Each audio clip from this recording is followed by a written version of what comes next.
Hey everyone, I'm Amiena and today I'm talking to you about that inner critic. You know, that voice that always tells you that you're not good enough, smart enough, good looking enough, whatever, enough, okay?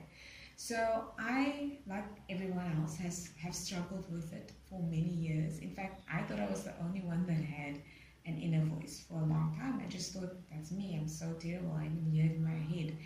So I want everyone to know that everyone has an inner voice. But I can assure you that my voice right now is so positive and so amazing. It's like having a best friend that's always telling me everything I would love to hear. And I'm telling it to myself. And it's allowing me to do what I need to do on this earth. So I want you to be there. And I want to give you the 4 steps that I've learned throughout a full year practically of realizing what my goals are and working towards them fearlessly. Okay. So the first thing you have to realize, and let's just become conscious quickly of your inner voice, okay? So I want you to say this out loud to yourself, okay, or in your head if you really have to. I want you to say this: I deserve only the best. I am the best at what I do. Okay, so did you hear a voice in your head say, no, you're not the best, you don't deserve the best? Look at you, look how you think, look how you sound, look how you dress, look at your body, you know, look at your friends. Everyone's got a better life than you. Okay, so that negative voice is what I'm talking about. And let me tell you something, I'm not into silencing that voice, although it is possible to really turn the volume down, and that you can do through meditation, which is amazing. But I'm more interested in you becoming friends with that voice and letting it become your cheerleader in life, okay? So let me tell you how to do it. Firstly, you need to recognize that your brain has become addicted to negative thoughts. Because every time you have a negative thought, your brain literally gets a rush of stress hormones, which gives it energy. Just think about when somebody cuts you off at the robot, and suddenly you're so full of anger, and you thought you were going to die, and you just go out and you're like, we call it, in Cape Town, we call it malkrag, you know, when you have like this insane bursts of energy, and it comes from anger, right? But it actually comes from stress. And you can also get this when you're feeling really low, and you just get so, it's almost seductive, because it's like, I had one negative thought and another negative thought, and I'm so familiar with these negative thoughts, so let me just keep on going. And you know that you are privileging that voice inside your head when you don't want to be around people that love you and that think that you are amazing, because that is not the kind of commentary that you want. What you want is what's running in your head. So people that are depressed will often isolate themselves and not even move, physically not move, because they are focusing all the energy on the negativity. So the first thing you have to do to get out of that, and I know it's going to, first of all, it sounds corny, but second of all, it's really hard, and let me tell you what it is.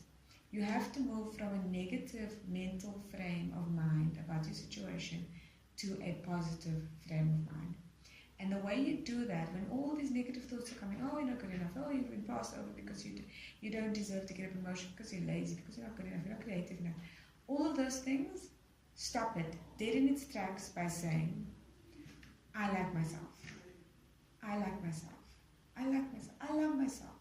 And when you do that, your brain forces you to say, okay, well, you like yourself. I don't know why you like yourself, but anyway, let's do this, okay? So I know this is true because I've used it for myself. And I mean, I've been on a rush of positivity for so long that when 2 days ago I had this thought in my head and it just flashed past me, and it said, maybe you're not such a good supervisor to your students. Maybe you could have done more to get them to the level where they want to be, and they had the potential and all these things. And I sat down, first mistake, I sat down and I started to think about it and dwell on it.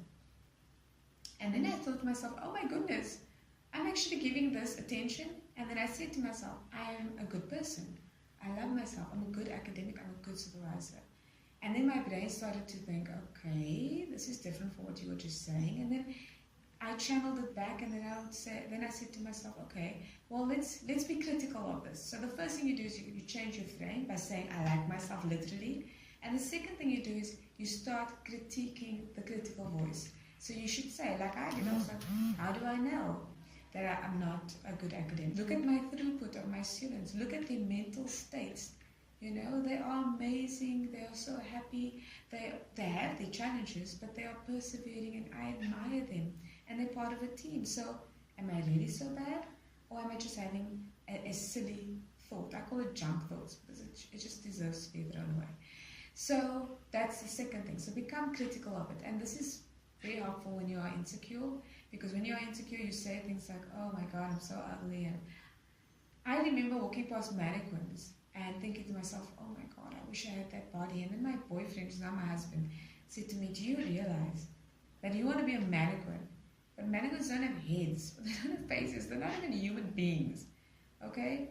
So it's all in your head, and you need to start taking control of your thoughts. And the only way you do it, and they call it metacognition, is when you think about your thoughts. So start, as Joe Dispenza will say, start objectifying the subjective thoughts in your head. And be critical of it. The third thing you can do is steer away from questions that don't serve you. So questions like, why me? Why always me? Why do I make these silly mistakes? Why am I such an idiot? And the reason why you shouldn't ask those questions is because your brain is beautiful, it's amazing, but it also wants to answer every question that you have. So it will say, okay, Amina's asking this question, let me go into the recesses of her mind and let's go find a moment in time when she did something that was silly and tell her, okay, well that reinforces why you are silly, okay, or why you are not good enough. So instead of asking why me questions, ask yourself, how can I be a better supervisor? How can I reach more people? How can I read more? How can I feel more secure? And so when you ask those kind of questions, your brain also wants to answer you. And this time it will give you answers which are in line with the objective reality. Okay, it'll say, well, how do you read more? Pick up more books. Join a reading club. Make yourself accountable to other people that are avid readers. You know, so then you have a much better dialogue with yourself. So that's what I really want to get to. I want to tell you that it's not about necessarily silencing your voice. Okay? Everybody has a voice inside their head. And I haven't silenced mine. I've just gotten it to be on my side by reprogramming my brain. And it is a process because it has been built up over very many years. So just like that, you also have to work through the process. Okay, so I'm going to be listing some amazing resources by Byron Katie, where you can ask yourself the questions that you need to in order to be critical of your inner critic. And I'll hook you up with some amazing meditation apps which I use, and I think they're amazing, just incredible. And then I want you to really grab hold with this one final thought.